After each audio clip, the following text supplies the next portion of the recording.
Hello, and I hope we're back in the room. Welcome to the Labour Social. On Labour Social, we're having technical problems, so we've pared it down as much as we possibly can. Oh no, I'm looking at it, mate. The bit rate's still the frame rate's still really poor. So yeah, if anyone can see us, everyone can hear us. That's great. We've started a new feed. We've given up the old one because it was rubbish. I'd give it a thumbs down if was not me. But yeah, we've got a new stream now, which should be coming through. I'm just double checking on that. Video plays soon. And yeah, we've got our guests. We've got A Thompson, we've got Bowler Hatman, we've got Cozy Duafel Hill, and we've got her husband Tam in the room. Hey everyone, how you doing? Woo! Yeah. Yo. And it's been a hell of a week. Better. Seems better by far. This is a lot better. Yay, better. It worked. Oh, thank God for that. There I'm we still go. getting adverts on my phone. That was definitely worth a 15-minute intermission for. So there you go. Absolutely. So where were we? We were up to Cozy, talking about how it's been going with you. Oh, was it my turn? Yeah. You were going to How's tell it us. been going? I can't even think. I Yeah. mean, obviously, things getting only wetter was a bit of a glorious moment. That was unexpected, and it was on a day I was really busy that day. Was it yesterday? No, there was the day before, wasn't it? Yeah. I'm just going to knock off my video for 1 second. You continue on. I can still hear you. That's fine. Yeah. So, yeah, I was really busy, and that was not what I expected. I was holding out hope for the 14th of November. I had abandoned hope for, before the summer break, as it were. So this is a surprise, but hey, 4th of July, Independence Day, and did you know it's I think it was actually in our group that it was posted. It's Rwanda's, what is it? Rwanda's Independence Day? No, Rwanda's on that National exact day. Isn't And that that's funny? likely to be the day that the Rwanda policy kind of officially falls into the toilet, right? Yep.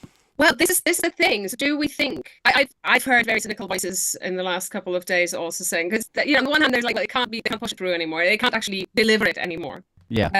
Don't forget, they are pushing hard for voluntary removals. Yeah. So they're offering people £3,000, a mobile phone, a place to live, and a one-way ticket to Rwanda. And they're even telling them they're going to get Rwandan citizenship, which not true. I don't yeah. think. I don't know whether what they're actually saying is if once you've stayed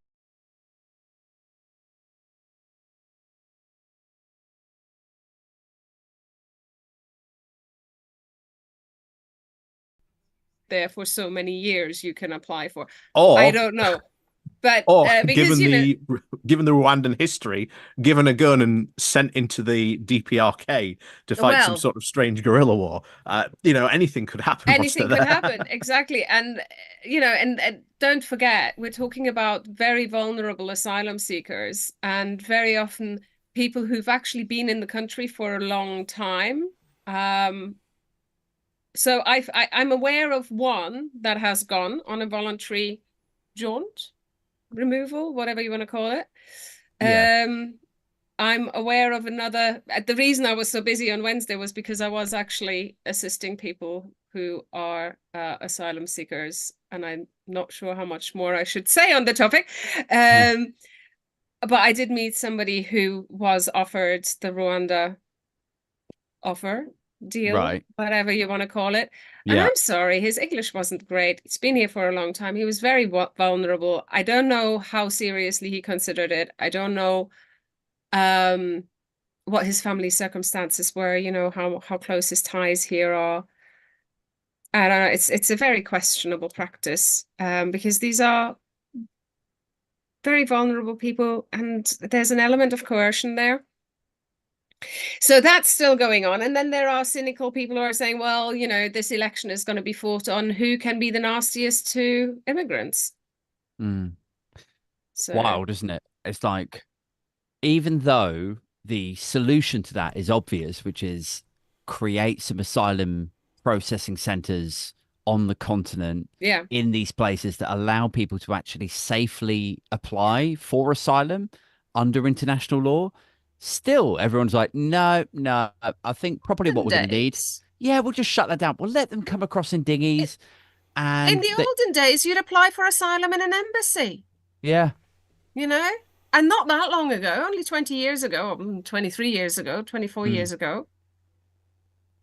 yeah. So what happened? I mean, my mind is still boggled by the fact that we're not using embassies like that anymore. Well, it's just been a trajectory of like slowly, things have got harsher and Yeah. crueler. So it started with shutting down or like reducing the number of applicants that you would accept. Then it became shutting down those actual routes in or channels that people could actually come in on. And then they shut down there was a processing center, a very famous one or infamous one in France. They shut that one down. It was in the jungle, wasn't it? Or was Yeah. it in Sangatte? It was it. Do you know what? I can't remember the name of like the actual place geographically Mm, in mm. France, but they shut that one down. And gradually, it's just got like people have got more and more desperate, and they've got fewer and fewer options. And now we're in a situation where they make the crossing on dinghies, and people are like, "Oh, well, something's got to be done then to protect their lives. Something's got to be done That's to stop these bullshit. people." None It's like, of the people who want to stop the boats are concerned for their lives. Very, very yeah, few are. yeah, That's, that's it's whitewashing. mm, They're trying to pull the wool over your eyes. yeah. It becomes political fodder, doesn't it? Like they Yeah. like the idea of, say, brown people jumping into a dinghy, trying to come over here and get a free house or free blah blah blah. And so then Or that's rather, an they don't easier, like it. yeah. Well, they like it politically, but their Oh, you mean the voters don't like it. Tories? Yeah, yeah. So your Yeah. reforms, your Tory guys, Yeah, yeah. it's Because, advantageous for them. But yeah, the ones who are using it for manipulation. yeah. Um where's Graham? Is I'm Graham here. back? Graham's Hey, Hey back. man. Oh yeah, Graham's yeah, I've been back got a for different ages. curtain. Oh, I'm sorry. I sort of hijacked your Yeah. No, it's fine. It's fine. I was just gonna say, but like Rwanda's dead. Like no one's gonna get sent to Rwanda now. This is fantastic. And also, Well, Gova's gone. Andrea Leadsom apparently is going. Well, that's so. Firstly, on the Rwanda thing, that's disappointing to me because I'd hoped that they were going to expand it to cover journalistic dissidents, and then people like you and I, Gray. Yeah. I know you're a traveller. I thought maybe we'd Quite get like- posted we can over get a there. free ticket to It's Rwanda. quite a Yeah. nice place for Rwanda. The people And are like- lovely. It's a beautiful country. The capital Kigali's on these like 7 hills like Rome. It's amazing. Is it? Yeah, it's beautiful at night. We see the lights on the hills. Was that Kingali that you talked about? Yeah, I remember. I remember you describing it in your book about how you looked I just over the had this- hills and the lights twinkling in the night. I Oh. just had this idea in my head of like, if they put all the asylum seekers over there, they're probably all right because they've been through some shit. And then I thought, if they expand it to dissidents, then we'd probably be all right because, we all get on. And what if everyone that's sort of half liberal gets posted over to Rwanda? It might actually be an all right place. And I'd probably be quite happy there. And then we could leave the UK. The UK would just descend into this horrible alt-right Nazi-liked kind of state. I'd be happy. The climate's probably better. The weather is probably better. The climate's better, definitely. Yeah, I mean, but I'd be perfectly the happy leader, Paul Kagame, is not particularly nice by any stretch of the imagination. He's been in charge now for 24 years, and he clamps down on dissidents. Something rotten. There's been stories of Rwandan dissidents being murdered in other people's countries, not just in Rwanda, which is disturbing. And also the fact that just a few years ago they shot dead some refugees from Congo for complaining about the fact they didn't have any food in the refugee camp. So you reckon that us being us, we would still be dissidents because we wouldn't be able to keep our mouths shut? Is that what you're saying? We'd be the first to go. We'd be the first up agast the wall. Yeah. we have made our presence known, haven't we, on the internet? It's probably not the best of ideas. But, I mean, this is the thing. The Rwanda policy's over. It's not going to happen. No one's going to get sent to Rwanda. And the Tories have just... Graham, I mean, that's the hope, but there are people worried that some people will still get sent. But we're not going to see any large-scale deportations. No one's going to get sent. They can't do it because they're not going to be able to do it before the election. And they're still going to coerce people into going voluntarily. But they're not going to be in power. They're asking them to go tomorrow. Yeah, I'll go to Rwanda for like $3,000. Yeah, that's it. Yeah, I'll go for Rwanda for £3,000, fly back, and then I'll go to Rwanda for £3,000. I mean, he said himself they weren't going to be treadmill. leaving till the flights weren't going to be leaving till July, but we're having an election, so no one's going to go to Rwanda. I will eat my hat if anyone is sent to Rwanda unwillingly. I'm not talking about someone whose asylum application's been rejected and then they've been given £3,000 to go to Rwanda or something mad like that. No, I'm talking about actual people who come over here forced in a small boat. The Tories have just set this up as a big publicity stunt. You know, hats off to them. They've improved the economy of Rwanda by 5%. Yeah. They've built all those new lovely houses, solving the housing crisis in Kilgarry. Haven't they already sold them? Haven't they already flogged them off? Yeah, they've sold, I think, the last time I heard, I think they sold about 60% of them. So, yeah. You know. And what I love about that is the reason that they've sold them is because they have their own housing crisis. just like we do. Like everyone's like, how come you're giving these houses to these foreigners? It's like it's so levels deep. It's like we're getting rid of our asylum seekers because apparently public services and housing can't keep up with the amount of immigration that we have. And then we put them over there and they're like, well, hang on a second. I know, just think the Tories can build affordable housing, just not in the UK. Clearly. I've got to say, though, Britain has a habit of sending its unwanted people around the world. Like we sent our Puritans off to America because they were trying to shut down all our theatres in Shakespeare's day. We sent all of our criminals over to Australia in the 1800s because, you know, people were, what was it called? Not deported. Transported. Transported for stealing an apple or whatever it was. And it seemed to work out okay for Australia, but I'm not so sure about the Pilgrims. I don't think it worked out very well for the indigenous people of the land anywhere that they were sent. True. But yeah, if they sent a bunch of white people over to Central Africa, I think that'd be taking the piss a little bit.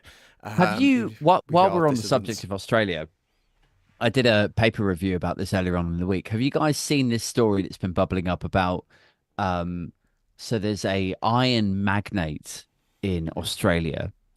Yes. He was like a 90-year-old or like 100-year-old guy, right? And he originally took control of like Aboriginal land and then mined for iron in there. And when he was asked about Aboriginal rights, he was just like, absolutely not. Iron supports the economy. We'll just take all of this land. Anyway, then his daughter inherits all of this land and all of the fortune. Proper Nepo baby shit. And then this Aborigine guy, this indigenous guy, he grows up to be an artist, paints a picture of her. Yes. The portrait goes up into the Canberra, which is the capital of Australia. A lot of people think it's Sydney. It's not. It goes up into the Canberra National Gallery, and it's the most unflattering portrait of her. It's like, she's like, she looks like shocked, but like double chinned and horrible. And she's like a billionaire Nepo baby, and she's campaigning to get this portrait of her removed. And they've asked him about it. And he's like, look, I hope people like my paintings. And I hope if they don't like my paintings, they just wonder why a guy of my background might paint a picture of a woman like that, looking like that. Her name's Gina Reinhardt. She's the richest woman in Australia. Yeah. Mining magnate. Billionaire. And apparently is wasting her time trying to get paintings removed from... This is beautiful because it is pure Streisand effect. It's amazing. You try and get something removed off the internet that no one gave a damn about, and suddenly everyone sees it. Yeah, you've drawn attention to it. You idiot. Yeah. But yeah, that's been... Do you know what? It in a lot of ways, it's been quite a satisfying last week or so of things, horrible things happening to rich people. Trump's trial doesn't look like it's going particularly well. We've got Rishi Sunak singing in the rain, singing his swan song in the rain. Can we just go over like the 24 hours of what happened since that election was called? Just the chaos that has been unleashed in just one day. It's honestly, it was a beautiful thing, man. Well, first of all, let's start off with the announcement. I mean, Why did no one give him an umbrella? Yeah. Here's a thing. You walk in to number 10, and there's all the ministers going in with umbrella. Rishi Sunak comes out, does it all the rain, gets absolutely drenched, and then moments later, all the ministers walk out the door, all with umbrellas. Yeah. So you cannot tell me there was not an umbrella close at hand for him to use. It was absolute lunacy. Then an email gets sent out to all the local, conservative volunteers to say, oh, yeah, we've got this launch event happening at 7:00. Here's the link to book on. No one can book on because it's all sold out. So all the local conservative volunteers in London, who they're expecting to go and door knock and, meet the press, do all the heavy lifting, all those seats have apparently been taken up by people in CCHQ. So all the Tory volunteers in London, not happy campers at the Conservative Party. Yeah. Then you have Sky News being turfed out of the event as well in what can only be described as the most, I don't know, thick of it moment. And honestly, I'm wondering if this is all just a big con, and really what we're watching is like the live action recreation of the new series of The Thick of It. Feels like it. I don't know if you just mentioned it, but because I had to fiddle with my sound again, so I lost you for a minute. But can we just give an honourable mention to Mr. Sir Steve Bray? I mean, he's such a legend. I mean, come on. Yeah, So this is the guy who was playing Zamps. Things Can Only Get Better very, very loudly at Rishi Sunak just while he was the right trying desperately to say, we're going to have an election. I mean, I wish we could play the clip right now because it is just such a thing of beauty. That's the thing. You couldn't even hear his speech because he was being drowned out half of it. Yes. By the 1997 Labour campaign song. Yes.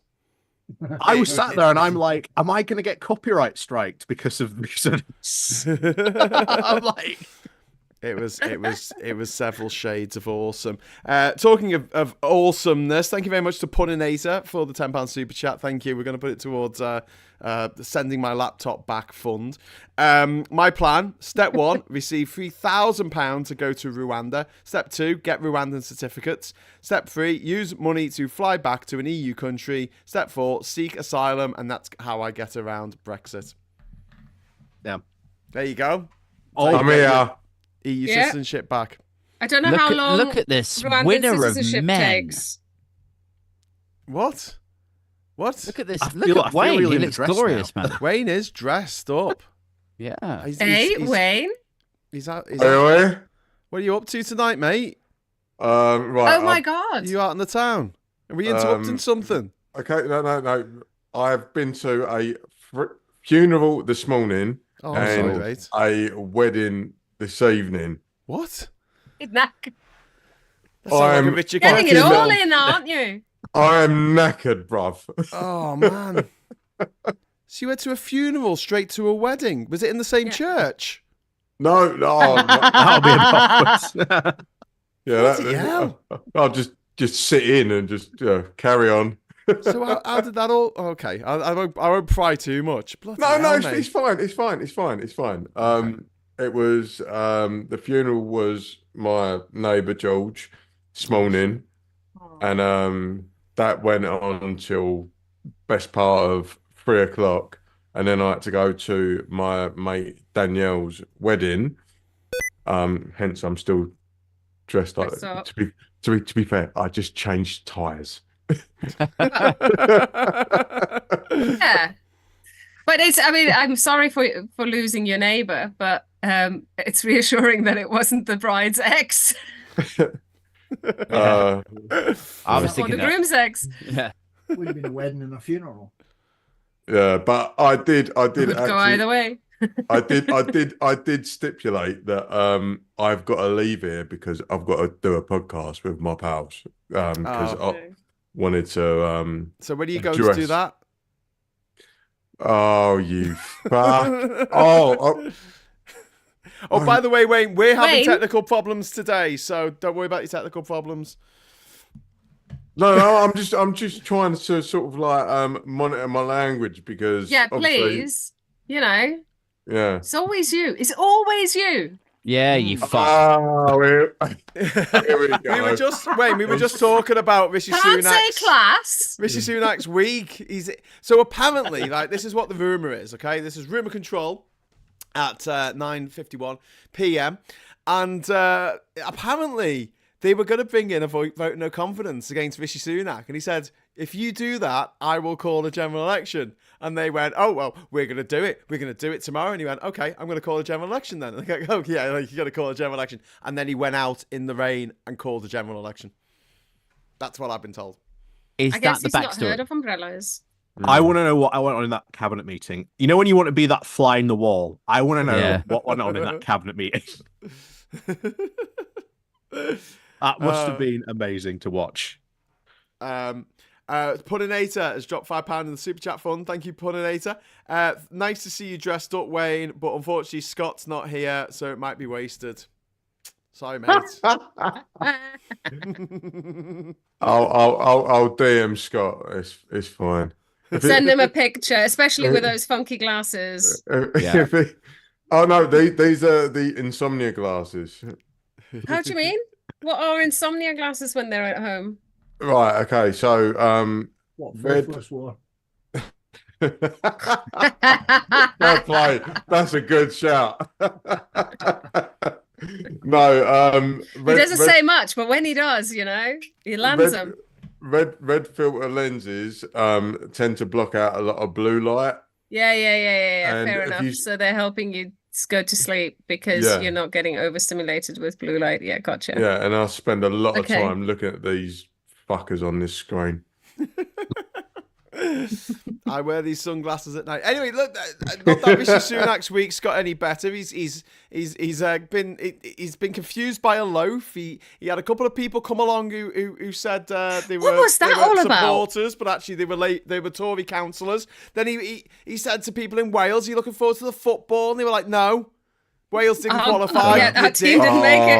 Right. And then today he went to bloody the Titanic experience in Belfast. He's like, "I'm going to launch this on the Titanic." I mean, just... Did you hear about how shambolic that all was? and then the Sky reporter got kicked out of the gig. Yeah, the opening there after the Wednesday. Yeah, Sorry, what were you going to say? but the event in Belfast, Yeah. the kickoff event was completely insane. So the PM ends up in one place, volunteers end up in a completely other one, and the press have turned up at a third completely different place. So no one knows. Brilliant. It's just like 4 seasons. Where Where he all was- over again. I was about to say that. It's very 4 seasons. This is it. We should be calling this election the fourth season of the thick of it. This is the new season. I couldn't write a comedy. You couldn't write a comedy this good. Satire is dead.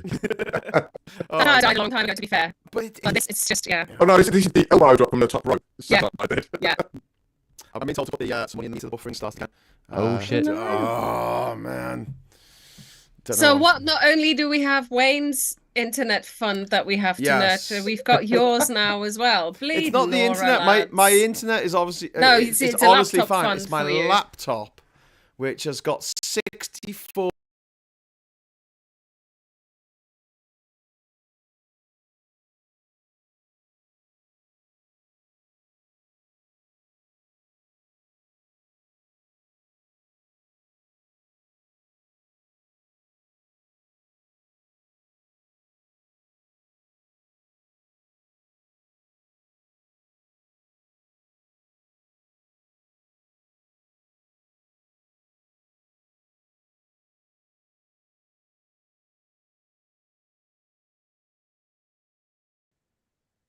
Gigs of RAM. And How it's weird is running it, like though? this. That you've so Like it a works crap. fine with Zoom, right? Yeah. I can hear you and we're Yeah. talking to each other fine, like in real Yeah. time. Yeah. But It- in it's what's OBS, going out it's- through OBS. OBS is just running like Yeah. a bag of bolts.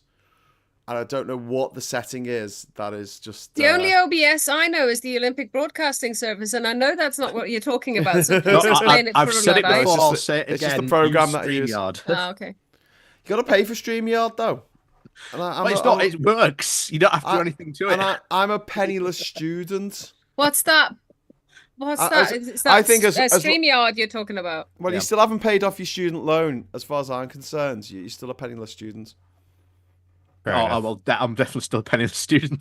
I'm 45. Anyway, I had to do my tax return and talk about my student loans repayments that I've. wow. Graham said he's 45. There's a fucking joke. Yeah. Yeah. You don't want to talk about age on this podcast. Hey, my I'm all right. I'm Excuse all right, me, bro. Wayne, you're younger than that, aren't you? Yeah, I'm much younger than that. You're the baby here, aren't you? Let's go. Let's go. Really? I Yeah. thought you in Are your you 50s. 27 like me, Wayne? I thought you were the same age as James O'Brien. No. I thought you were the wrong side of 50. No, I'd like to be a pound behind him, but It's not the years, it's the mileage, I think. Wow. We Guys, won't I'm talk gonna- about when I was born. I'm gonna have to go. Love Hey, thank you so much for helping Oh, out. I'd always have a Aid, go bye, when I Aid. turn up. you all. Love Sorry you, to Wayne. lose you. See you later, Aid. See you in a bit, Bye-bye. mate. See you, mate. Bye-bye. Bye, Aid. Bye-bye. I might be able to get Tansky on. But yeah, post office Oh, I thought problems. you Were we? We're gonna have Tan and Tam. This is gonna be fun. Yeah, if Tan comes on. Tan says she might come on after. No, but because- Tam also goes by Tamsky. Oh, okay. Well, Tamsky and Oh. Tansky. Well, Yeah. they're on Twitter at the moment doing a I know. Twitter thing with Carol Vorderman about. Can we not get Carol Vorderman to tactical- join in? Okay. Come tactical on. Okay. voting? Even via Well, I Twitter. don't know if she can come on Labour Social. That'll be the problem. Quick Oh, why? question. But I had a lovely conversation contracts. with her the other day, which was really cool. Sorry, go on. What? Um, I was bragging about talking to Carol. I mean, I'm Vorderman, not a but Labour voter. Please tell me, Wayne, what you got up to. Or with member. Tam and Tan, like, is there some sort of gimmick infringement going on? Like, who owns the name first? What? Tamsky Well- or Tansky? Mm-hmm. Is that getting back? Is that getting back to the age thing? No, I didn't. I didn't say that. You said that. And one angry pagan saying in the chat, right? No one startle the Wi-Fi badger. Understand? Yeah. Yeah. And Duke is saying, Squire, get on that bike and power the internet up. There you go. And Wayne, go pedal. Svax is saying, age you're 27. Good job. Wait, good job. He's gone. But yeah, all quiet. No. Audio's gone silent again. Are you using GPU encoding? What is your stream resolution? Audio bitrate output? Maybe try lowering them a little. They're super low. They're super low. I can't really put them any lower than they are at the moment. Graham's using AOL dial-up. I'm going Right. out at 2 megabits per second, which is very slow. Yeah, but this is why I got rid of I didn't get rid of it. This is why I bought a new laptop. Stopped using my old one, was because I just couldn't do these live shows anymore. It must be OBS. I'm going to send this back and just fix OBS because it sucks. But yeah, maybe I'll just use StreamYard in future. But yeah, it's one of those things. It's like everything seems like it's working fine, and then you press go live, and then it just goes and falls over and dies. A bit like the Tory election campaign. So Wayne, have you heard the news today about Michael Gove? No, what's Gove done? I've been at a funeral He's and a not even wedding. going to stand. He's So not going to stand. He's standing calling down. it a day. I mean, yeah. Bye. Bye. That's the ya. Coke problem Don't in let the Westminster door- sorted. Yeah. Don't let the door hit you ass on the way Oh out. my God! Half a dozen suppliers are going to be out of a job. I'm No, I think they'll be all right. I feel for those coke dealers, man. I mean, they work hard. Graham, For the- it was for the money. self-raising flour. Oh, was it? All right.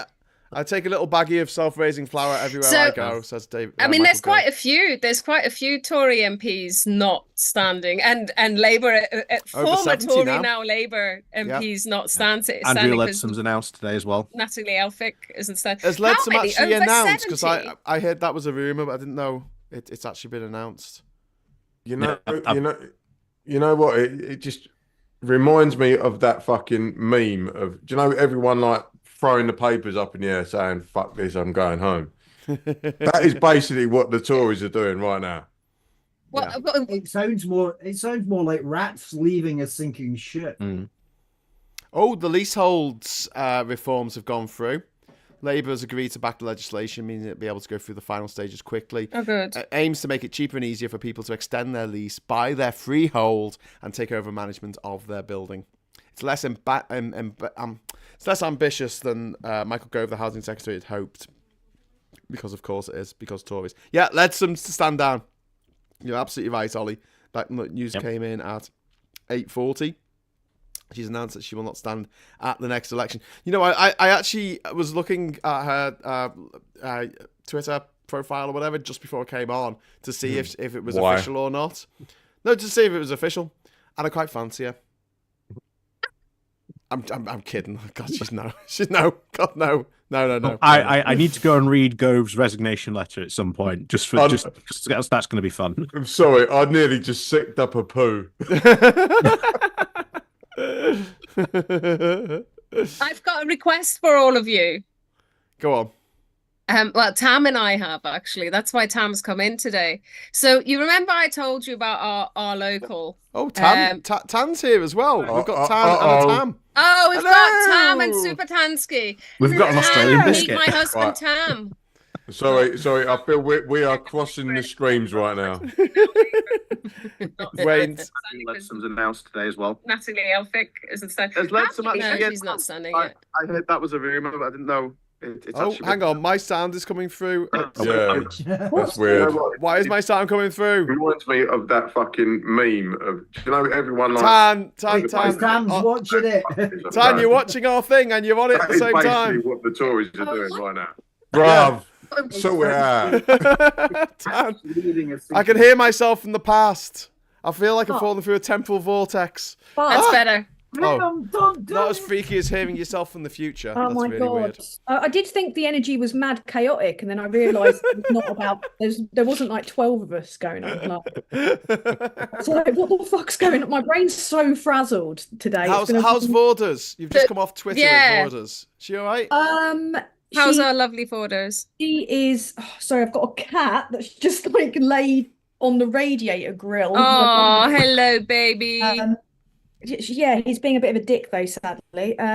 She's cool, man. She's hyped about the election. She's so supportive of our Stop the Tories Vote campaign that she is running every single night until the election, 9 o'clock. It's either going to be an Instagram live stream, it's going to be or mostly Twitter Spaces or TikTok lives, and she's going to be with us, and she's getting on some guests. She's hoping to get Professor Cox on to talk about yes, please. DP. And she's also hoping to get Steve Bray on to talk about his amazing moment, which was like legendary. Oh, that was so fucking good. And It was one of the best moments. Graham is still drying himself from that moment. We all are. We all are, intense. absolutely. It That was was- absolutely fantastic. He And, finally He's just had such his a moment. legend. Honestly, yeah. He finally hero. had his moment after years and years of dedication. He got to do the most intense trolling you could ever do on Yeah. Sunak. He was basically kicking him when he was down. Yeah. Like he was already in the most satisfying way. He was already soaked, standing there looking like he was wearing wet look leather, just this drowned rat. And then Labour's 1997 campaign anthem blasting and drowning him out as he drowned. It was beautiful. But no, Carol's really hyped and she's so supportive of the campaign. So we're going to try and get on every night, like a bunch of the legends that support us, basically. Right. I'm not going to be on every night. Obviously, it was me and Gemma Forte, part of the Troll lineup. Yeah. Very fun at parties as well, I can confirm, is Gemma. And so is Waters. And it's Operation Go. But I actually feel like I've aged about 70 years in just the last couple of days from all the input that's coming in. It's wild. It's been a lot. It's been a lot, but the Tories have just been like they've just started off their election campaign in the worst possible way. And I was saying to everyone else, there's the rumor going around that there was going to be a vote of no confidence in Rishi Sunak, and that's why I called the election. Yeah, bluff. I believe it. And also, I think there's the fact that he has bankrupted the country and things are only going to get worse. So he was I think this is a sign that definitely the coffers are empty. He made 120 million last year. He did, but yeah. he's wasted $500 million.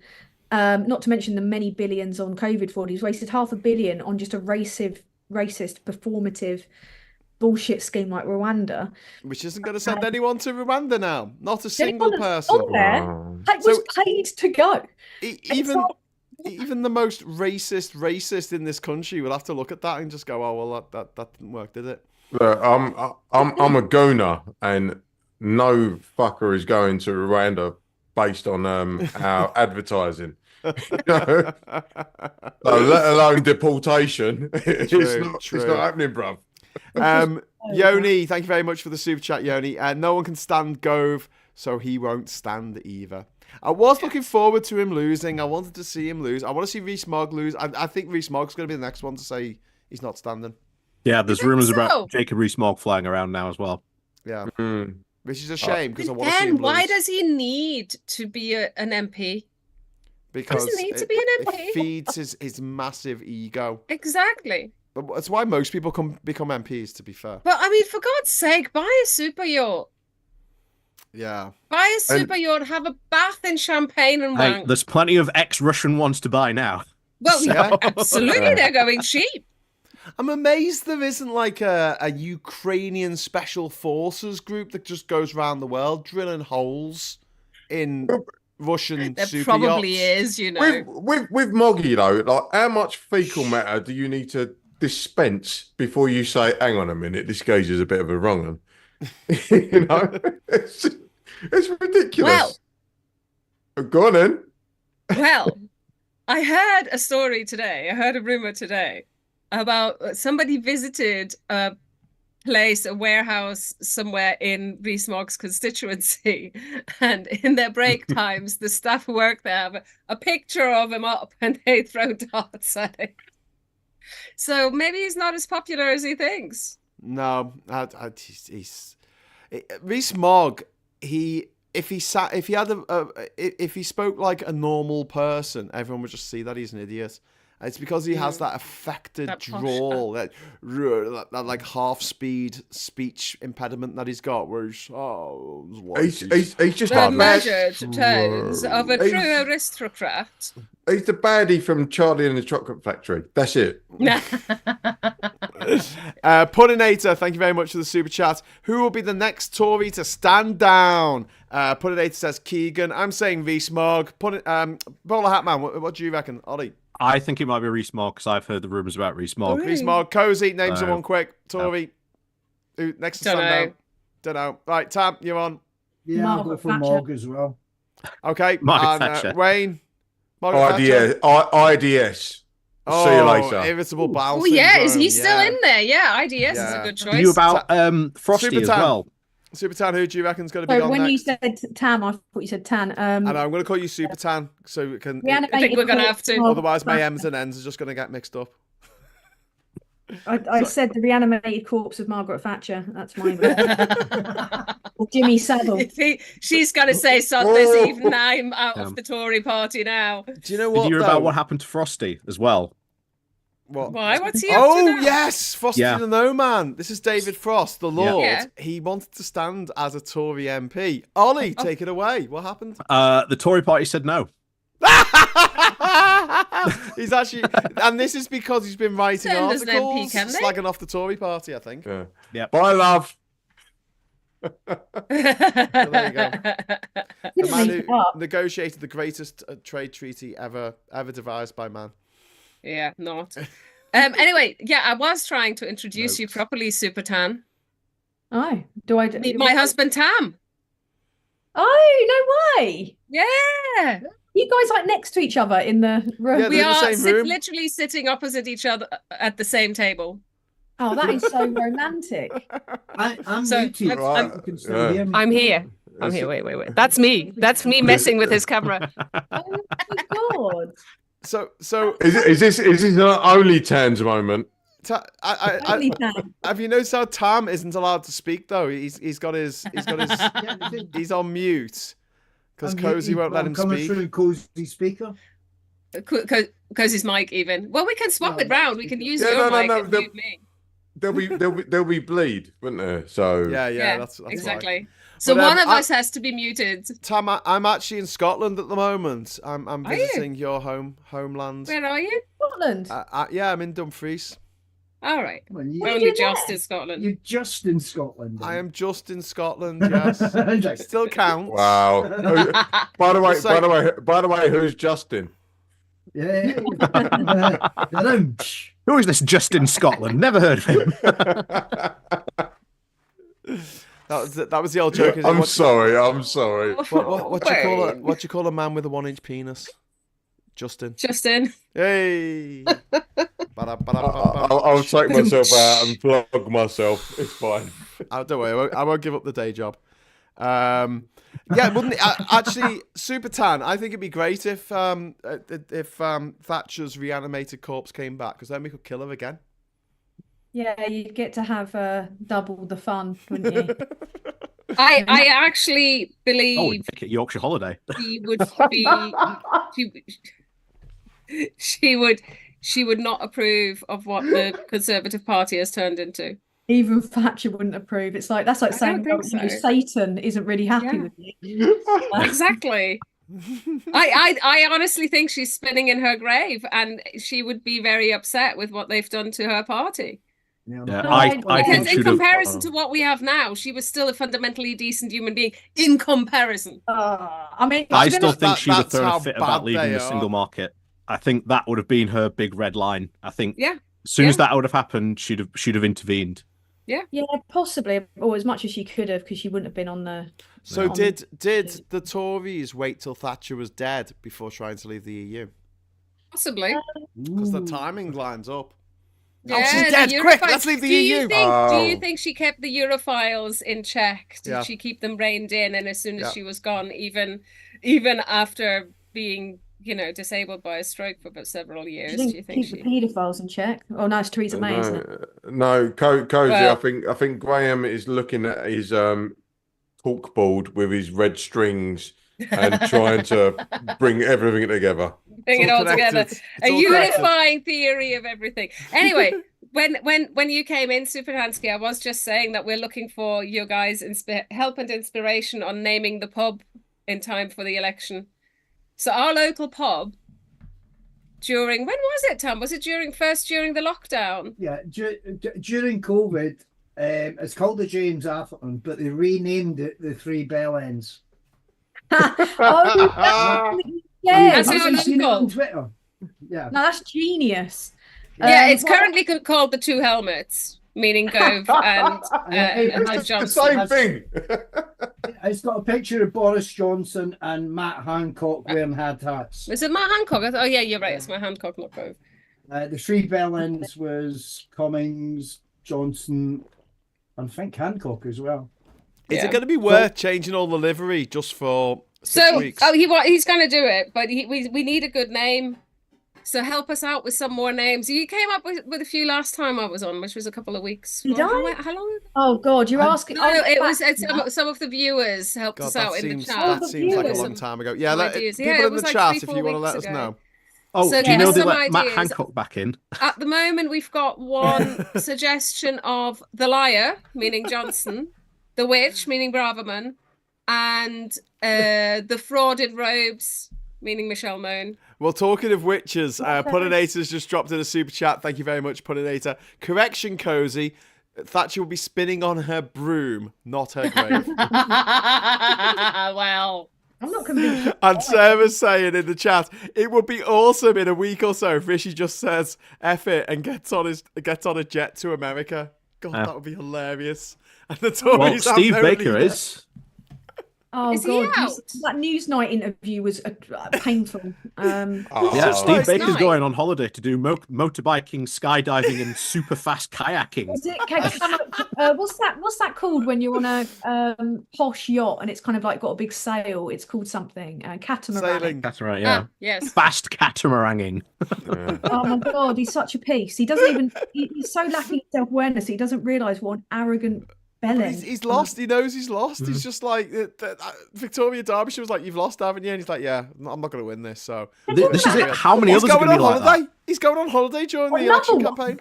You get 20 holidays a year, you lazy bastards. Like it's. He's like one of them teachers. He had it booked. No, teachers actually work.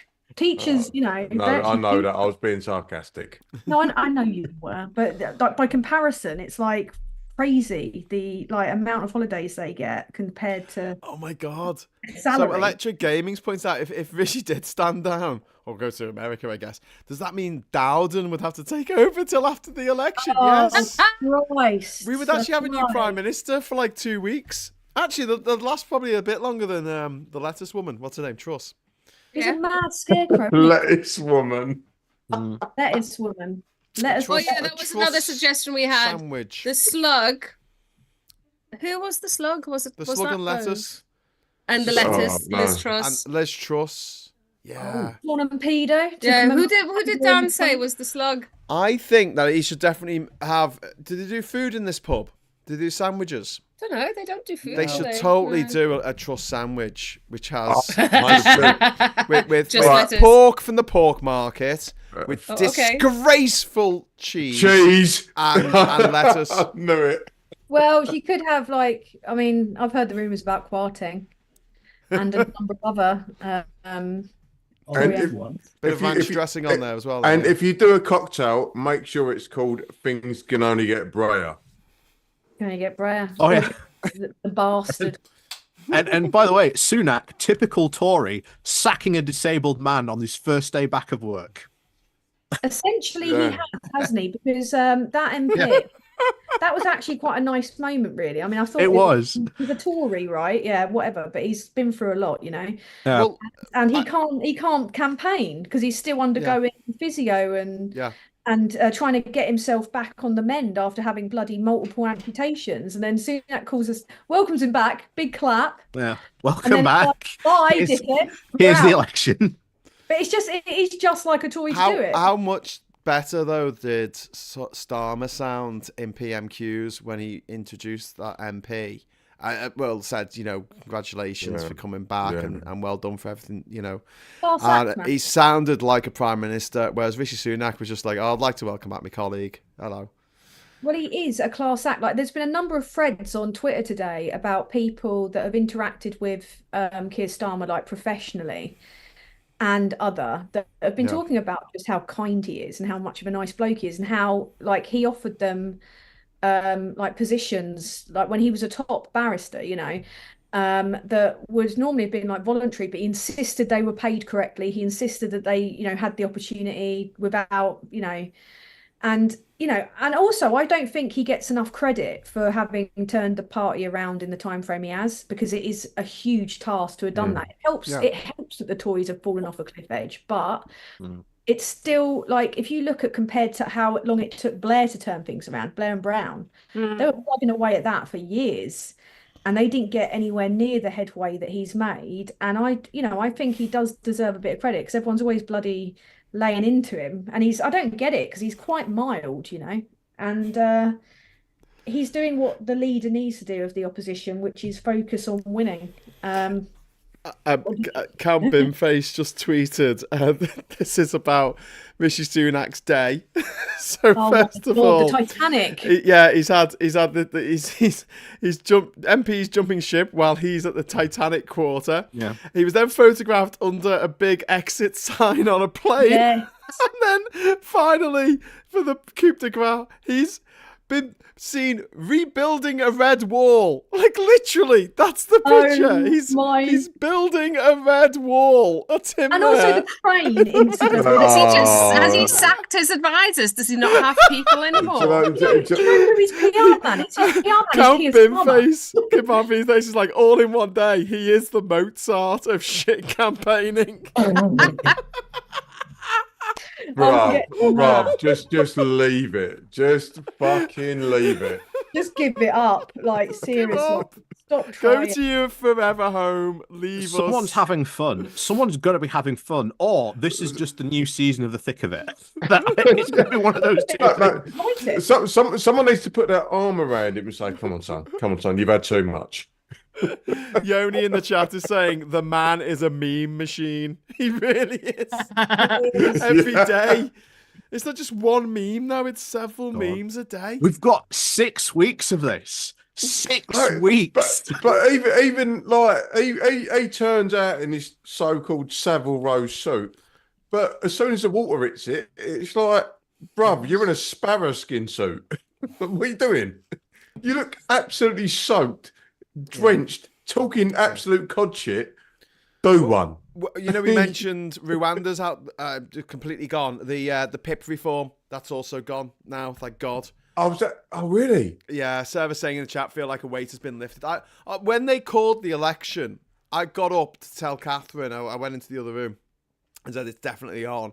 And I honestly felt like so much lighter on my shoulders because I thought I can start thinking about my future now and not just obsessing every day about the dickheads in charge doing horrible things.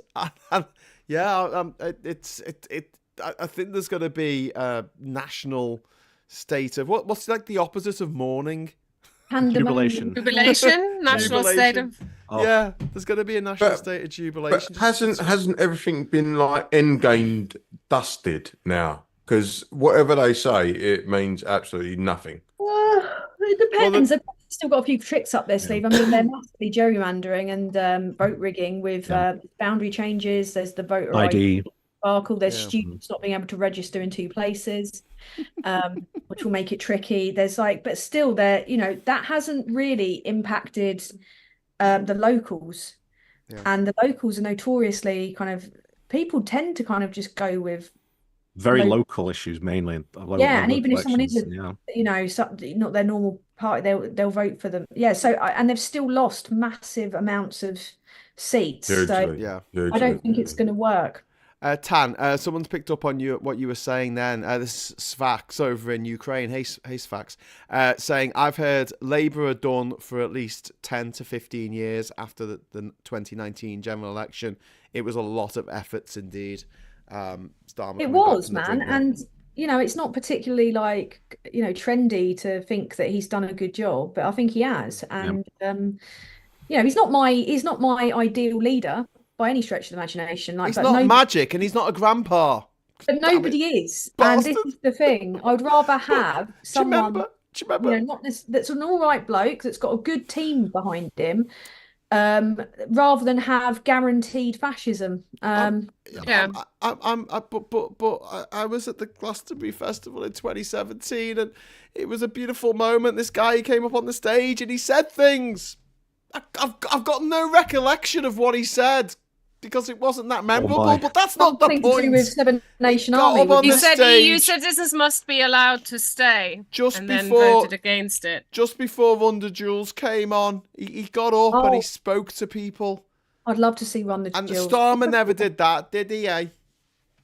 Just to reinforce my theory that this is the new series of The Thick of It, there's a new photo emerged. Oh no! Of Rishi Sunak at Morrison's, and it says blocking out, saying morons. Is that the one I just retweeted this very second? Please put it in the Labour social chat, please. I need this. That's the one that I've used for the thumbnail. It's the one where he's. It's already in. Well, no, it's not the same one. There's the one I've just retweeted is better. I'll put it in the chat. Give me. I've been busy with campaign stuff all day, and then I had to record a video. It's under Count Bin Face's thread. That's where I just found it. I come back online right after a number of hours recording, a number of hours sorting out loads of stuff for the campaign, and then all of a sudden it's like boom, Gove gone. Gone. And I'm just like, everything that you've got to be like psychic to make content to keep up with what's happening. Yeah. No, we drove to Scotland. We got out the car and moved the stuff into the house. And I was away from my phone for 20 minutes while we unloaded the car and got the oven on and stuff because we were all hungry. And went on my phone and Gove had gone. Yep. I'm like, 6 weeks of this. It's honestly this is only day 2. Yeah. Every time you look away, something's going to happen. It's quite at the end of this, we need to do the meme review. We need to catalog all these photos and just at the end of it, we need to go, okay, this was our favorite meme moments of Rishi Sunak. Well, have you seen the picture of Rishi Sunak in the brewery and everyone looks really miserable and there's no booze? Have you seen that picture? Oh, I'm not surprised. I think that was today. I think he was in a brewery. I'm just going to hold up the camera. I don't know if this is going to come out too well. But there he is. He's in a brewery. Sorry, it's a bit out of focus. But and there's no booze, and he just looks really miserable. They all just look like dead. He literally can't organise. A piss up in a brewery. Piss up in a brewery. No. Well, he doesn't drink, does he? Because of his religion. He's teetotal, right? So he went as a teetotal. But yeah, that's exactly the kind of thing that they were going So for. was Hitler. What? Oh, well, there you go. Cozy said it. Well, are you saying this is going to end in an underground Right. tunnel with He can't be a bad man. He's a No, vegetarian. thankfully not. Like this, So this ain't on Boris me this Johnson's time. written a column today about vegetarians being like awful, and the thing is, because apparently Keir Starmer's a vegetarian, and that makes him less. Oh, or something. no. But here's the thing: my God. Rishi Sunak is a vegetarian as well, As was Hitler. as was Did him. I just say that? Fucking hell. Can he paint? Can Sunak paint? I mean, we're getting closer. Sorry, Wayne, I interrupted. What were you going to say? No, it's fine. I would probably got us sort of taken off air with my. Okay. Oh my God, this is like the thick of it. This is like the Get Bent sign with Nicola Murray, isn't it? Ben, I am Ben. When her husband was involved in like, what was it, some kind of PFI scandal or something. Oh my God. Yeah. It's Move a it to the gold side. mine. Move it to the side. It's an absolute gold mine, because the thing is, like, I'm having to do videos the next day, and I thought today's a pretty quiet day. They're just going out, they're just, awkwardly trying to engage with the public that they hate, and Sunak's finding it particularly difficult because he's just like droid man. And I thought, this is a perfect time for me to kind of make a video about how all those wankers that say they're all the same, I thought I'll just do a quick video just saying, just stop messaging me, because I've had an influx of DMs from people saying, oh, I don't know who to vote for, oh, can't vote for Starmer. I'm like, why are you fucking telling me? Why are you telling me? The tactical voting website is going to be up in, what did he say? Thursday? Our tactical vote campaign. I mean, yeah, the website. I mean, because it was a snap. Yeah, I know we're laughing at them for being disorganised, but Tan, like, our programmers are away on holiday this week. How did Rishi Sunak know? He just waited, didn't he? He was like, right, I'll just wait till the coders are away on holiday, and then I'll make sure. But we're still going to have 5 weeks. We're still going to have 5 weeks of the stopthetories.vote website being online for everyone to check. I mean, That's longer than ever before, because in the locals, we came in all stealth-like. Yeah. Literally within about 4 days of the first local elections, and we helped them lose 1,063 seats. We played a part in that. And then the second election, I think we went live a week before. They're going to be working, bless them, they were even working on it on the train home. So we're going to aim to have it up and running early next week. And as soon as we do, it will be flooded everywhere. I mean, it already is being mentioned all the time. What we want is for the people to actually start recognizing who it is that's doing this. A lot of the press, like, they're acknowledging like a huge rise in tactical voting influencing, but they're not naming. Well, no, Monbiot named it. Do you know what though? I don't really mind about that. I mean, I'd rather be pulling the strings in the background and just like sit there at the end of it and just sort of quiet. And not that I'm doing the website. I'm just saying, if it was me, I'd just be like. I mean, our aims afterwards, Graham, is the reason why we want that recognition is not kind of love us. It's so that afterwards, the next government know who it was that helped them do this, and they listen to us because we've got things that we want them to do for us. So I just between you and me and everyone watching this, that sort of discussion that to be had after the general election. Hey, how's it going? We're the guys who told people to vote for the Lib Dems and the Greens in certain constituencies. Now do what we say. I don't think it's going to have the same effect no, as not really, because actually joining the party and being a part of it and going out and campaigning and saying, I campaigned for you. Now do what I say. Well, it's multifaceted. It's not as simple as that. I mean, it's also not a case of do what I say. It's a case of give us what most of the Labour membership want from you. Give us some money, you fascist bully boy. Well, I'd like some money, but that's not what we're going to get from them. We'll hopefully get the progressive policy, which is what they should be doing anyway. So yeah, absolutely. We've got a couple of super chats. Thanks very much to John's Drams. £2 super chat. Genuine question: what if Sunak just went AWOL? It would be wonderful. All I can say about that, it would be just absolutely incredible. I think it would not harm the campaign. I think it would be beneficial for their campaign, to be honest. I don't think it's Sunak that's going to go AWOL. I think it's just going to be some other Tories that are going to go AWOL. So I think you're going to get some Tories releasing their own personal manifestos. Yeah. And I think when Sunak turns up in their constituency, they're going to be conspicuously absent. But in that perspective, do you think that they're going to be jumping before they're pushed? Well, loads of them are already, man. Oh, no. They already are.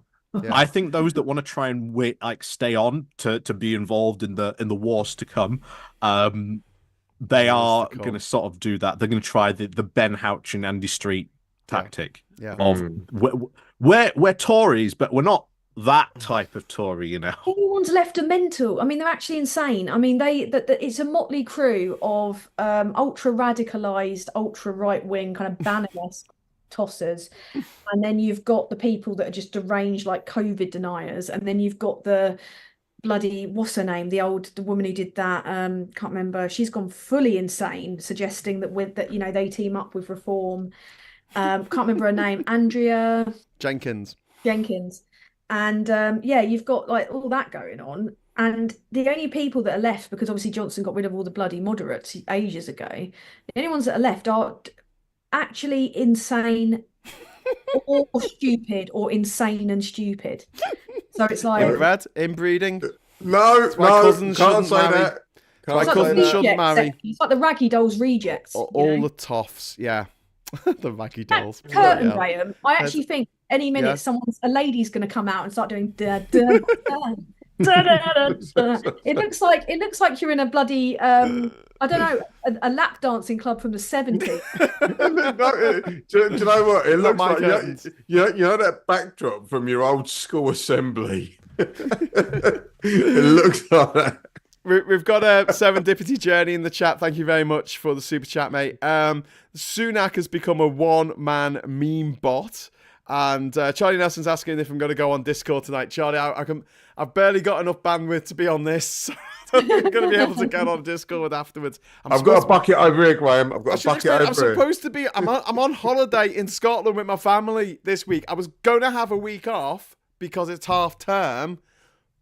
But then Rishi Sunak called an election. So, Graham, you know, you've got I would at least take, you know, just a couple of days, because you're going to need it over the next couple of weeks. Just take it now whilst you can. Like get your.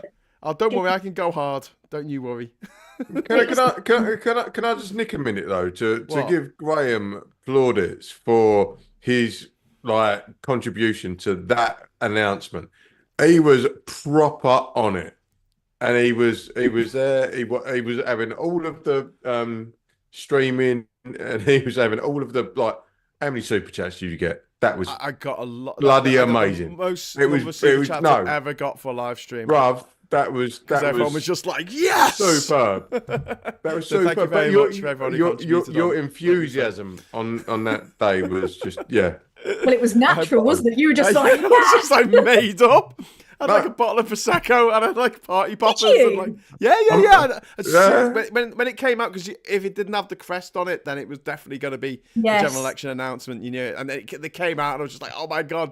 But then I thought, no, I'm going to wait until he actually says it. And it took so long for him to come out, and I'm rabbiting away, and I've got nothing to drink because all I had was this bottle of Prosecco, but didn't want to open it. Till he actually said, "We are having a general election." And then the good lady came and took it away from you. Yeah. Chatty Rat is saying, "Is Graham on a foreign holiday?" Yes, I'm in Scotland. I'm in Bonnie, Scotland. Bonnie with Scotland. Sorry, there's a Scottish man in the place. It's not very far from me, you know. I can't do my shit accents. I'm so bad at accents, and I still try. From where I live, it's only 23 hours and 55 minutes to walk, according to Google. 23. Wow. Okay. You check that? Yeah.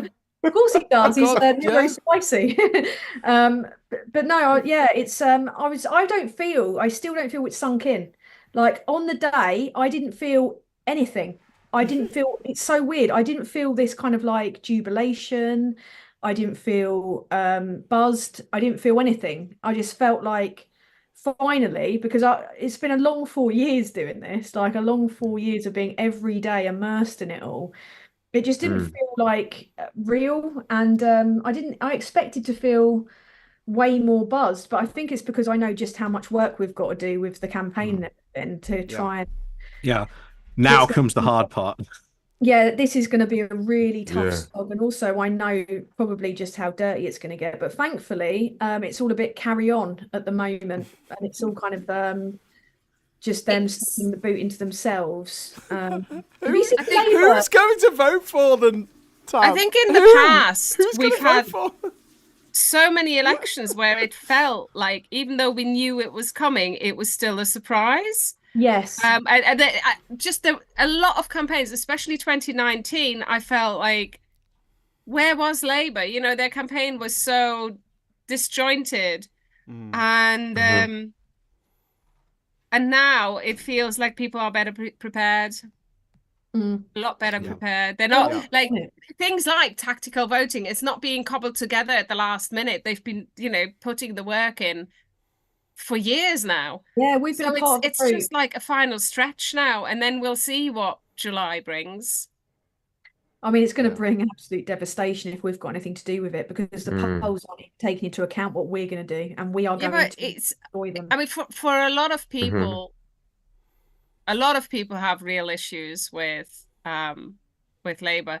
I'm hoping that this means we see more Green MPs. A lot of people had issues with Labour. I mean, first past the post. We're only going to get to Green. It's a bit awkward. You can't really do much with first past the post. Exactly, but that's what we have, and we have to work with it, and that's why tactical voting is important. I can't vote. I don't get to vote at all. So I'm dependent on you guys or the great British public, not screwing it up too much. You can't rely on them for anything. The Greens will only get two MPs, but they can help out with like select committees and stuff. Labour are committed to their, Green New Deal.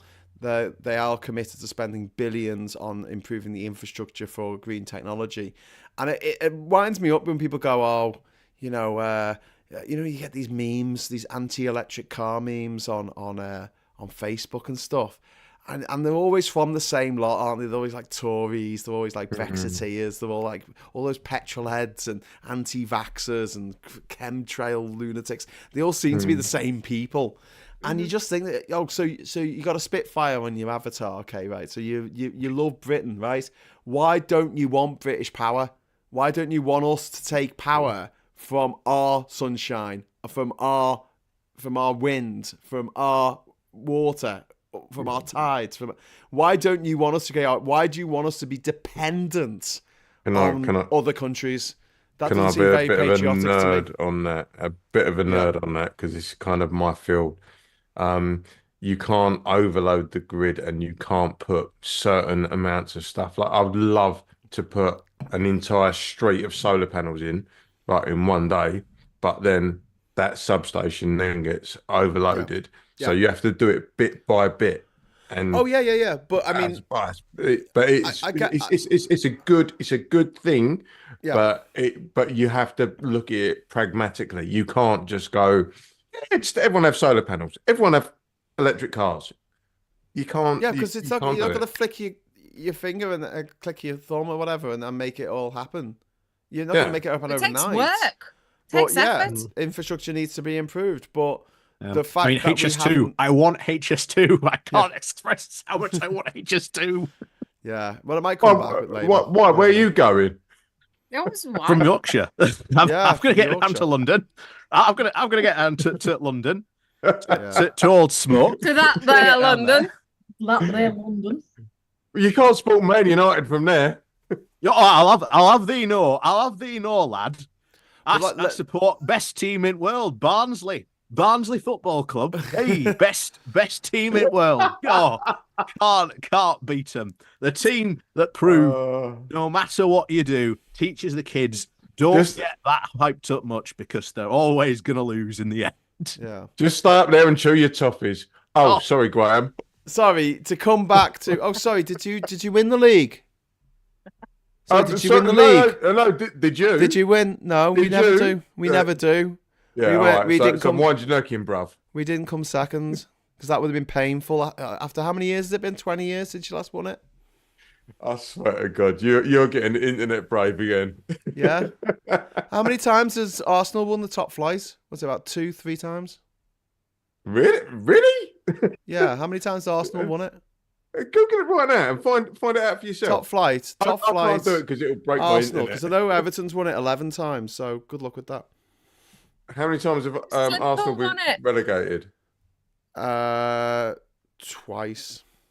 Arsenal been relegated? Nope. Never. They've never been relegated. 100%. Everton's played the most games in the top flight, and drew the most games and lost the most games because they played the most games. Arsenal. Someone's going to say this in the chat. Top flight record. You've won 3 English top flight league titles. And how many times have you been relegated? 19. It says. Shut up. Oh no, I'm reading the wrong thing. It was relegated once in 1913. No, they weren't. Arsenal have never been relegated. No, it says it on the. Well, you better change the Wikipedia page, mate. That's probably what was. You need to cite your feelings. You know, when you get the little number in real time. Put the little number in the corner and say, "I feel that this is true." Did you just go all Ben Shapiro on me? No, because I don't sound Oh, like this. mate. Oh my god, I don't I'm going to have to piss off. I've got more stuff to do. Awesome. Oh, thank you so much, Tan. See, that's what your football talk has done. You're chasing Tanny away. Honestly, I've just invited Rachel. Tan's just fallen asleep. It was a weird tangent, but it's because Graham started flexing, and I was like, "All right, bro, come on, Tan, take care of yourself. You decided to flex on Yorkshire. Tan, have a great weekend, all right? Well, it's night, Super Tansky. Next week. Love you, bruv. We'll be at it. Love you, gorgeous. Bye. Bye. Adios. Hasta luego. I did just share something. What? In the chat. I mean, Rachel just put copium. It was a tweet by copium. They're getting high on copium. Christopher Hope. Extraordinary but true. This is from a couple of days ago, actually. Some furious Conservative MPs are working on a plot to call off the general election by replacing Rishi Sunak as leader before Parliament is dissolved next Thursday. One rebel Tory MP tells me he believes several more letters of no confidence in Sunak have been submitted to the 1922 chairman, Sir Graham Brady. The senior Conservative MP told me today has clearly been an absolute disaster, but the election is not irrevocable up until the point of the dissolution of Parliament. When the writs are moved to begin the contest, it can still be aborted. Why? Why would you want to abort it? You have to do it at some point. The disaster's not going to be any less. Anyway, he carries on. In other words, if enough Tory MPs who are clearly going to lose their seats in this already utterly shambolic campaign write to Sir Graham Brady tomorrow, the election could still be revoked. I think you might as well just pull the plaster off. Just get on with it, boys. I mean, come on. It's the last battle of the Tory rebels. The last battle, the battle of the wet Rishi. I just started scrolling on the tweet. First thing I see is the badass mother. It's like the last days of a cult, because it is a cult of megalomaniacs. Yeah. And the meme of somebody eating popcorn. I mean, yeah, it is. Isn't it? Another word which is very similar to cult. Anyway, I was going to say. Don't say. I was going to say. That's Wayne's prerogative. That word, and we're not saying it because we don't want to demonetize you. I was just saying. I was talking about how I feel like caring for the environment and wanting green energy and wanting, to give planning permission to lovely new homes to be built on brownfield sites instead of, Amazon warehouses. Yeah. American big distribution warehouses on greenfield sites. Well, that's all right, because you see, the thing is, my house price needs to keep on going up. And if we build more houses, my house price won't keep going up. So I'm going to be an absolute NIMBY and stop the government, anyone, local authorities building any houses anywhere, because I want the poor, the young and the poor just to suffer. Suffering the jocks. That's what I want. And it seems very, very unpatriotic to want your fellow countrymen and women to suffer. I think it's very unpatriotic to not want to use British power. I think it's very unpatriotic to not want people to have a nice home to live in this country. I think it's very unpatriotic to, think Trump is some kind of answer to any question that's been asked, or Farage, a guy who's an out and out fascist. I think it's very patriotic to think that the good guys lost World War II. I don't get it. I don't get the cognitive dissonance in their heads when they come out with this crap. But everything the Tories stand for, it's anti-British, and we need people to say that. No, anyway, I get down on my soapbox, in contrast to that, I would like some proper journalists to sort of like look into all these solar farms that seem to be popping up in these farm fields in the southeast, because it seems to be a more and more frequent thing. And like, where's that money going? Who's nicking that? Well, the farmers, because it's their fields, they can do what the hell they like with it. No, they don't get the EU farm subsidies anymore, so all farmers are going out of business. Talk to Liz Webster.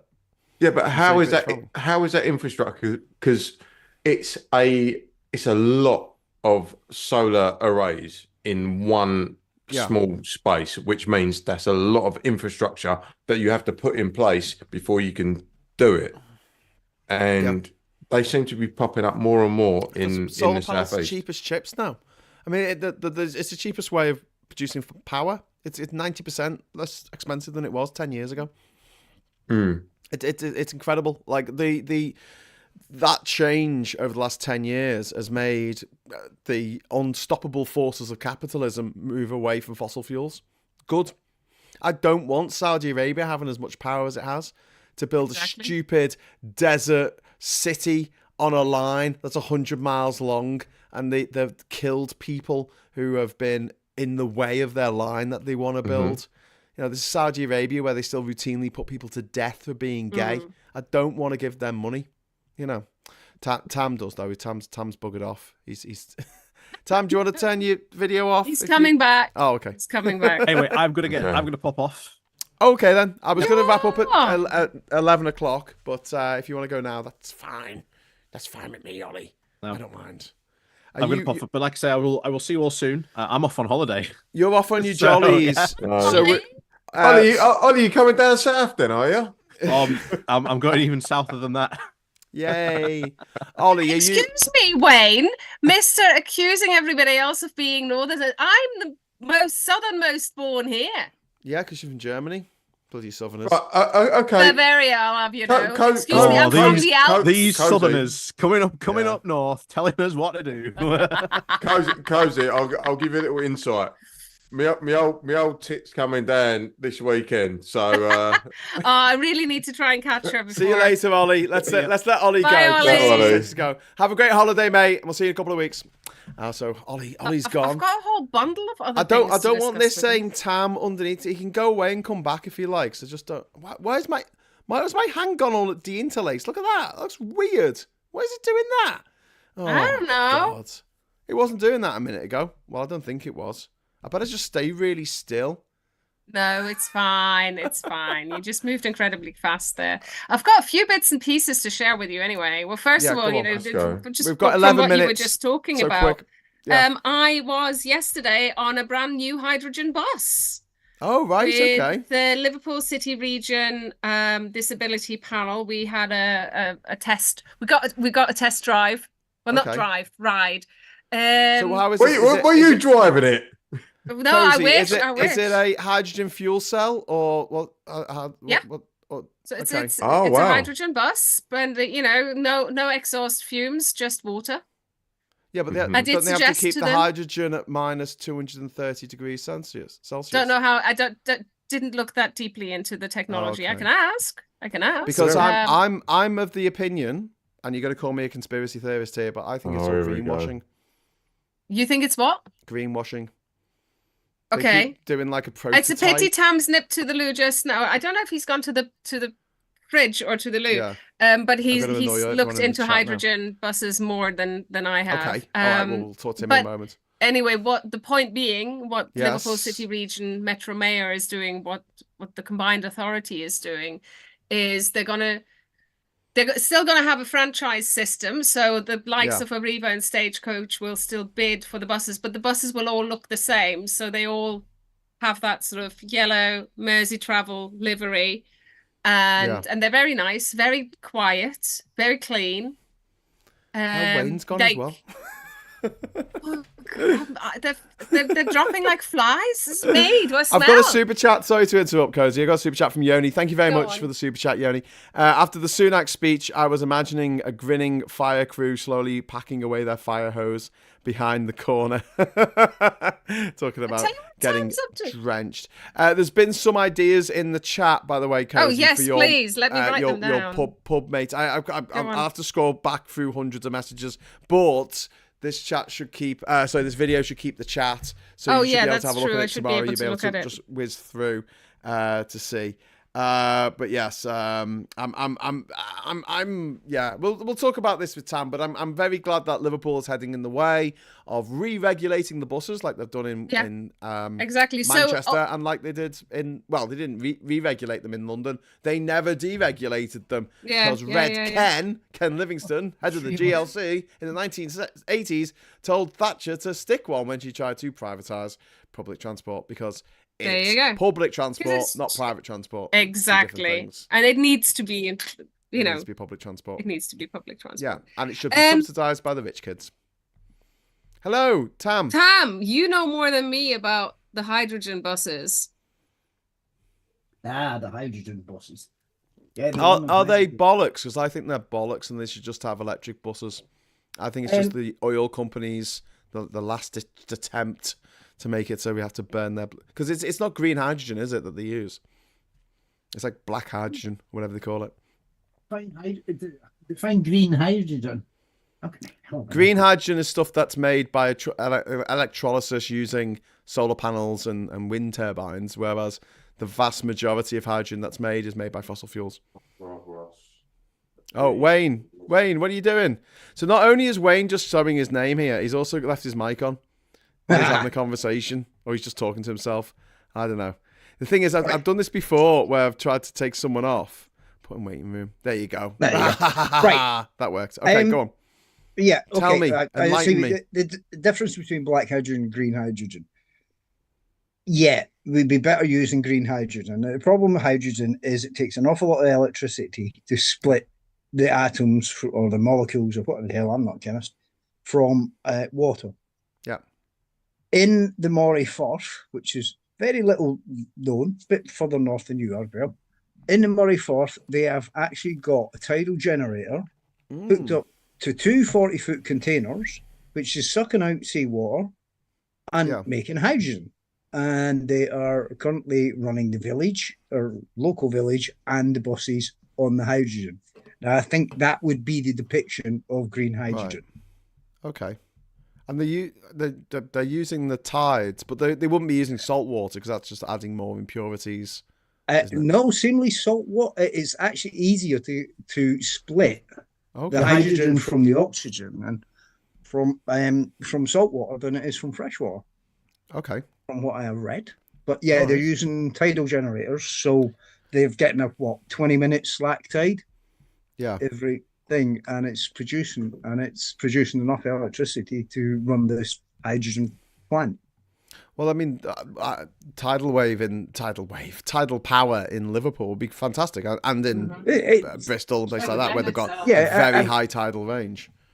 I mean, the Scottish Parliament have actually invested a lot of money into tidal energy, into companies in Scotland that are actually producing tidal generators.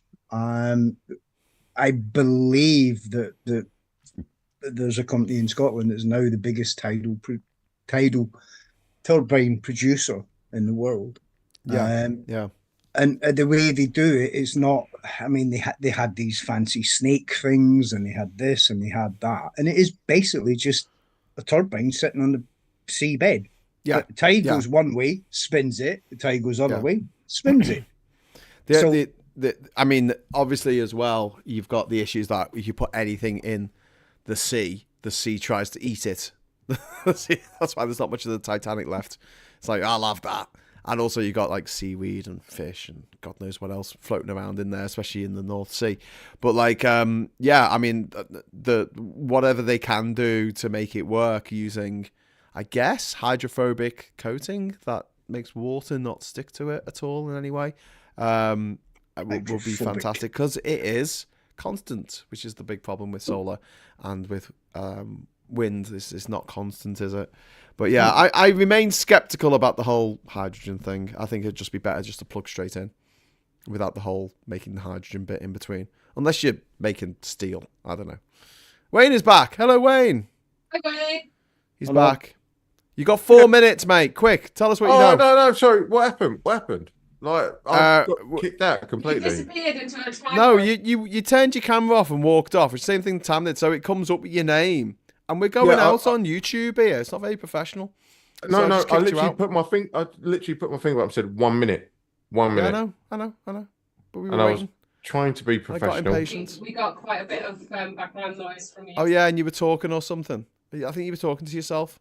No, I was talking on the phone. Sorry. Okay, all right. You left your mic on. So I got ready in yeah. case you All said right. something incriminating. Well, I was looking out for you, Wayne. It's all for you. I would never say anything incriminating online. Me? You didn't know you were being filmed, mate. You could have said anything. I do have to share a couple more news on behalf of EU citizens. Cozy, your mic's mic's- off and Tam's mic is on. So if you want to swap, Shall and we then we'll be able swap? to hear you properly. How's that? That's There better, you isn't go. it? There you go. So I've got to share with you a couple of sentiments from the EU citizens. One is that the Home Office has made some updates. So people with settled status, that is some 1.9 million EU citizens have pre-settled status. And one of the things that happens currently is when they check their digital status that you can only do online, on the website, it says when the pre-settled status expires. The withdrawal agreement actually says that, the courts have actually ruled that this is a violation of the withdrawal agreement and that it shouldn't be that way. So the Home Office is giving people, or started giving people, an automatic extension of 2 years, but they would only show that extension sort of 3 months before the expiry date. And we are aware of a lot of cases where people are applying for a job or renting a flat, and the landlord or the employer sees the expiry date and goes, no, you're losing your status in 6 months' time. I'm not going to take you on. Right. Which is unlawful. But anyway, so now the Home Office has decided that they're going to change the way it shows, and it will no longer be visible to employers, landlords, and other checkers. And the extensions are being increased from 2 years to 5 years, which is great, because also for people, especially due to COVID, some people have big gaps in their residence. That means they can still accumulate the 5 years they need for settled status, which means indefinite leave to remain. So that's one bit of good news. And then coming back to the election, bring us full circle. Yay, please do, because this is the thing. There are a lot of EU citizens resident in the UK who have naturalised because of Brexit. Now they can vote. And now they'll be voting for the first time. I personally know we have a group of the people that in limbo admins, and there are 6 of us, 4 of whom will be voting for the first time. Yeah. And none of them will be voting Tory, I can assure you.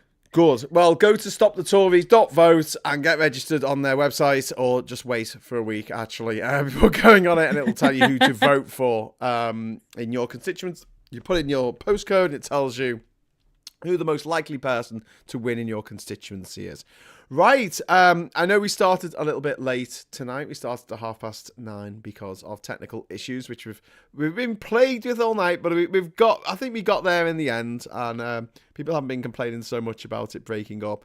There's a big row in the chat going on about hydrogen, which I think it's bollocks. I'm sorry, that's just my own personal opinion. I think it's bollocks, because hydrogen, you've got to freeze it down to minus 230 degrees Celsius to take it anywhere. Like what? That takes a lot of energy. Hydrogen. Coming back to the election, one more thing. Oh, go on. Sorry, Cozy. We need a big campaign to remind, especially young people, to get, to put all the moving parts, to get all their ducks in a row, to be registered to vote. Yep. If they're students, to decide where they're going to vote. Do a postal vote. It's the best or option do a if you're a postal student, 'cause vote. most students will be home or between houses on Whatever. July the 4th. You know, think about it and work it out and make a plan. Don't wait until July the 3rd to think about it. Do it now. And don't do a Boris. Have your ID there. Don't do a Boris. Like that's just good. That's just good advice for life, isn't it? Well, it is really, isn't it? Don't knock up the woman that you're cheating on the woman that you're cheating on the Wow, woman that you're cheating on, that that's was your a wife. turn. That's doing a Boris. Or don't just lie to everyone. Lie to your employer. Lie to the Queen. Lie to the people. Lie to the Prime Minister. Just keep lying, and he's still employed gainfully by his old mate Paul Dacre in the Daily Mail. He gets to write a column once a week, and he gets paid £1 million a year for that. I'm gonna stick it to you, Graham.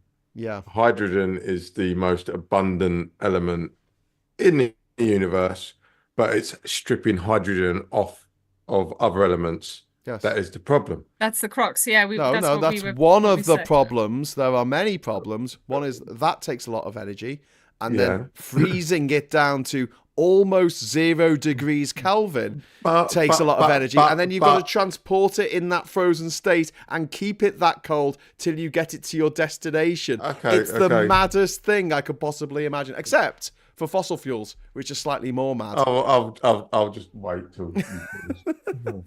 Well, what's fossil fuels? Right. Like, if you dig fossil fuels out the ground, then get it into your car, what is that? Is that 1%, 2% efficiency?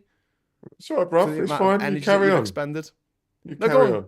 No, I was just... No, I'm just saying, like, when someone finds that particular thing where you can strip hydrogen away from all of the other atoms and produce it and transport it in the relative way that you want, they are going to be the next trillionaire, because that's exactly what we would need. We would need to take hydrogen, burn it off, produces water. I don't think it's going to happen. There's people in the chat don't agree with me. I don't care. I think it's like saying the next person who invents a lightsaber will be a millionaire, and I'm like, yeah, probably. But they're not going to invent one because they are impossible. What are you going to do? Are you going to put it along the pipelines that are already existing for? I mean, it just takes up so much space. At least gasoline or petrol, it doesn't take up that much space, does it? Yep. See, this is where you're being very negative on that whole point. If you build a hydrogen-fueled tanker to take hydrogen to a hydrogen station, then you've kind of got rid of that problem. No, because you've got to make it. Because is it going to be a Zeppelin?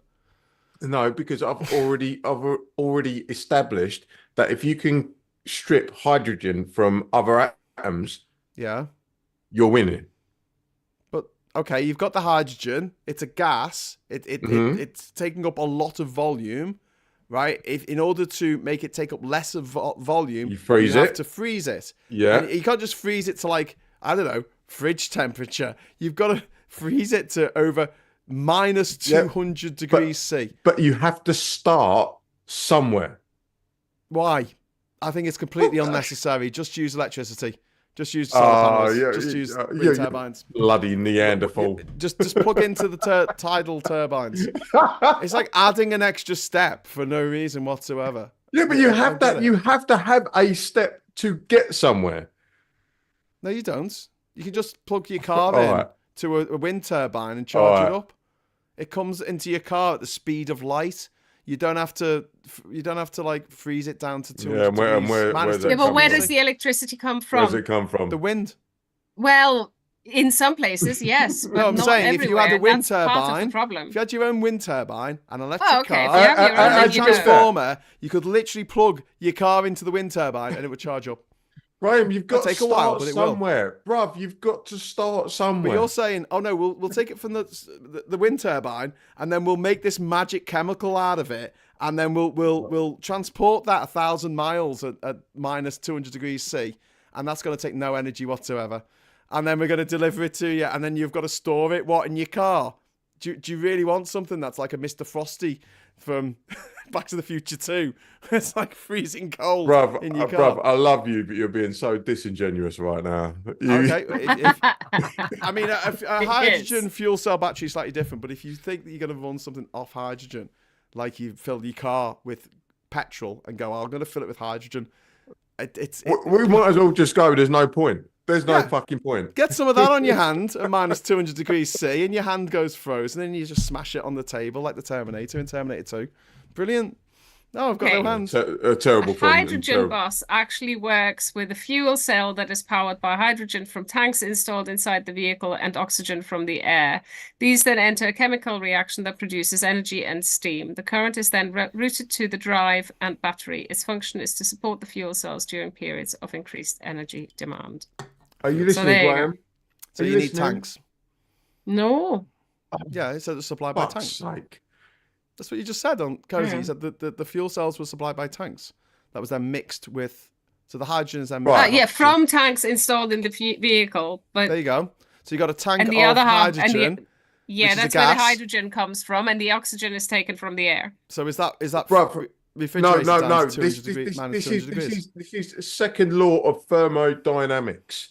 Yes, right? Energy can neither be created nor destroyed. Thank you. Right. So So what happens when you go out with engineers?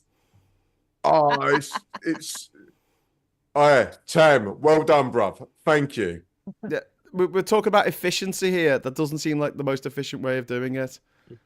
To make a product and put it in a tank and then listen to the engineer. Is anybody actually going to mention about energy and producing lithium batteries to store this electricity? Yeah. No. There you go. What's the problem with lithium? apart from what you've read on your uncle's Facebook feed. For fuck's sake. Come on, then. Graham, I think you've lost the room, bruv. I think you've lost the room.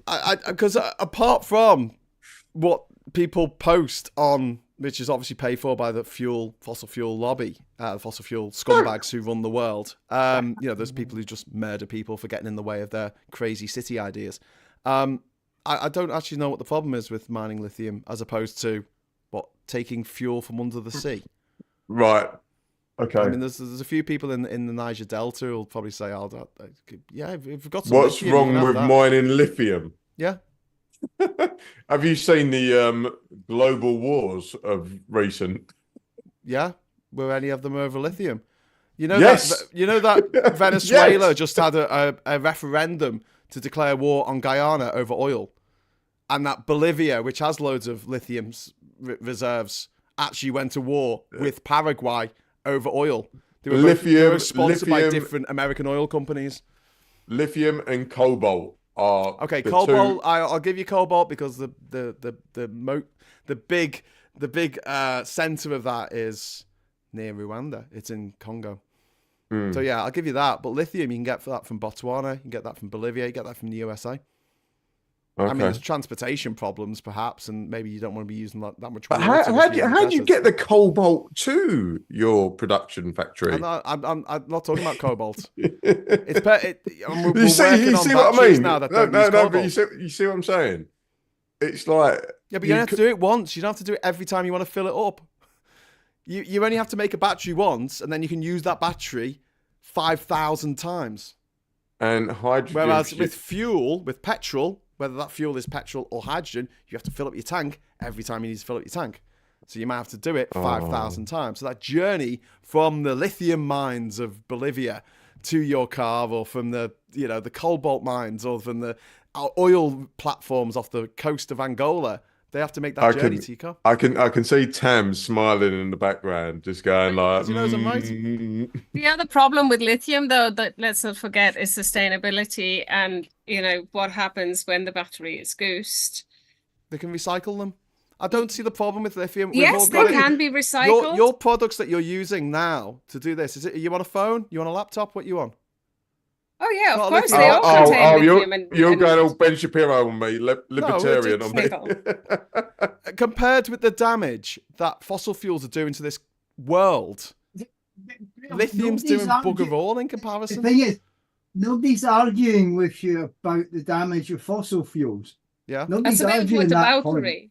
But hydrogen I is think we're all- greenwashing because they just want us to keep using fossil fuels to make the hydrogen. Cozy, can you swap your mics? Yeah, quickly? Tom, do you want to put your mic on? Yeah, nobody's arguing the fact about how damaging fossil fuels are and burning the world on dead dinosaurs. Nobody's arguing that fact. So, yes, we do need to find a more sustainable and usable product for the future, because we're not all going to go back to pushing bikes and walking around in the grounds. We've got it, though. We've got it. We've got. Well, I don't think we have. We've got I wind don't. farms. We've got solar no. farms. We've got. You mentioned yourself tidal energy. What's the problem? Yeah, and producing electricity. Yeah. But so that I gives us the don't electric think we need. Yeah, I don't think if everybody changed to electric cars, the drain on the electrical power producing plants would be immense. Overnight. It's not going to happen overnight. No, it's not. It's not. The electricity is generated through the hydrogen cell. Coty, we can't hear you. You're on. You're coming through. That's what you need to both get. We need to really arrange ourselves. We could just sit here. next to each other. Do you know that's a good chat? We can't because Tam is deaf and he needs to use the headset. Oh, okay. Okay. So hold on, wait a minute. That's easy. Got a big lead on my headset. Yeah, but then what? Then I can't hear anything because everything goes into your. Huh? Yeah. Okay. No. Cozy, if you watch a stream on your headset, then you'll get it. There you go. Hey, can you still hear us, Tam? Yeah, I can still hear you fine. This is mental. There you go. Hey, listen, I was going to wrap it up at 11 o'clock. We're still rabbiting on. You started ranting about hydrogen. Yeah, I did actually put a couple of links into the chat on YouTube. First of all, about what's happening in Liverpool. That's just Steve Rotherham doing a bit of PR. And see, now nobody can see you. Do you need your camera, or you need to keep your face there? See, that's maybe Tam, not go, a bad thing. Tam, we're going to wrap up in a minute, mate. So let's just go sit down in your seat. Cozy's got something to say. Go on, Cozy. Yeah, the other one I put is about how hydrogen buses work and what the regulatory bump is and stuff like that. So, I mean, we were looking at them from an angle of how would disabled people find, how user friendly are they to disabled people? So that's what we were looking at. And they're nice. Good. No, that's excellent. I was reading an article which was quite distressing about how difficult it is to get around Paris if you're disabled, because the metro there is absolutely awful for. We'll see what it's like during the Paralympics. Well, yeah. Apparently, I mean, the Paralympics made a real difference to accessibility in London. Yeah. They will probably make a real difference to accessibility in Paris as well. They didn't in Rio. It was very problematic. I mean, they did a little bit, but not as much as they should have done. So we'll see, but I'll be there. I'll be there. Fantastic. Before we go, Graham. Yes. Cozy, I've got a really, really important question to ask you. Go on. Who has got the better hat, Graham or Tam? Who's got the better what? Hat. Tam. Graham's is battered. Biased. Yeah, I'm biased. Wow. They are the same, aren't they? Isn't it the same company? Yeah. It's Australian Cubas. Tam, you've gone all out of focus now. Look at it. We've compared. Do you know what? It's questionable. All right. Well, it is 11:15, so we should probably wrap it up there. But before we go, I just want to say, in 6 weeks' time, 6 weeks from today, the Tories will no longer be in control of this country. Don't jinx it. Don't jinx it. I think there is still an uphill there's still an uphill work. You'd have to be absolutely batshit to still vote Tory after all this. A lot of people are, though. Maybe 19% of the population. I can't see much more than that. Seriously. Yeah, but all the Tory volunteers are sitting with ballot papers now and putting crosses in the boxes ready to get sent out. Exactly. Oh, that wouldn't surprise me. Anyway, right. So, look, I live in hope. I think that in 6 weeks' time, we should see the back of the Tories all being well. All right. Well, Wayne, Cozy, and Tam, thank you so much. And thank you to everyone in the chat. Thank you. Sorry, the technical problems haven't allowed us to put the chat up on the screen, but you will be able to watch the live chat back, the chat relay back, or whatever it's called, afterwards. We'll be back on Monday with Morning Brew at 9:30. So until then, thank you so much for watching. Thanks for the super chats. Give it a like on the way out. And I'll say hello, good evening, welcome, and goodbye. Say bye, everyone. Nice weekend. Bye. Bye.